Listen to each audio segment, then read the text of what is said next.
Hello everyone, it's Shane Kanto, your Wasteland reviewer, and I'm here to review City of Joel. And this is about the small town in upstate New York of Monroe, where this congregation of Hasidic Jews are there, and they're trying to expand their small town inside a town, Curious Joel. And the tensions that happen with the non-Jewish population of the town. And this was surprisingly intense and engaging and fascinating. I didn't think squabbles over buying land could possibly be that interesting in a documentary like this, but it was fascinating. And it's so interesting because the progression throughout this documentary of the perspective on this Jewish community, of their community, and they just want an equal representation, and it's slowly building a more complex perspective on it as they incorporate dissenters who come up anonymously and talk about the bad aspects of this community and that it's not all a perfect little town. And all those different aspects are really eye-opening and intriguing. And they even have a young woman who got away and talking about how much more freedom she has in her life because of it.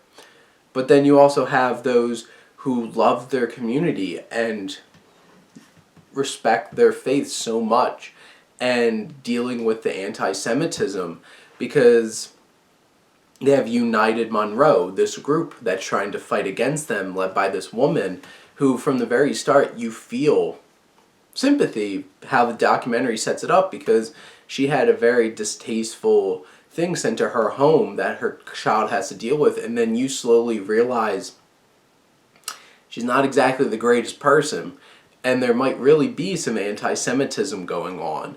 And some of the things she says, and you have this supervisor of this town in the middle, and who's villainized. And it's very interesting how this documentary talks about real-life villainy, how people scapegoat and villainize people.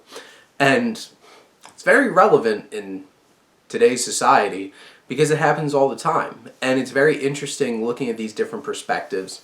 And there's positives and negatives for both the arguments on the side. The big issue that I had with this documentary is it never really gave a full perspective on exactly what was going on and how exactly this all was going to fall into place, because I never felt like I really truly understood the deal that was going on, this annexation.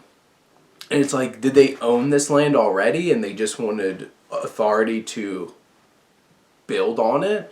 Or are they trying to get the town government to give them land for their religious community?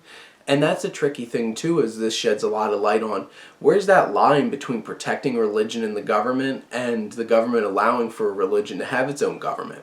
Because that's what it really feels like, and it builds up to this natural conclusion of where I feel like most people are happy where it's concluding, but then it opens up a whole lot of other questions. It's an intriguing story, and the documentary does a really solid job of playing these different perspectives and painting a lot of gray portraits of things instead of just black and white. And only if the documentary went a little bit further in really helping us understand. It's interesting because I'm asking for an exposition moment where they really actually explained in depth what the hell was going on, because I feel like that would have helped with getting a better perspective. But all I know is throughout this documentary I had a lot of thoughts, I had a lot of feelings about different things, felt conflicted, and it was challenging for me to find where I would lie on this perspective. And I think a good documentary does that. And it really did. And I recommend City of Joel. It's on Amazon Prime. It's included in Prime. And those are my thoughts. Comment. Let me know what you think. And let's talk some movies. But thank you as always for tuning in and supporting your Wasteland reviewer.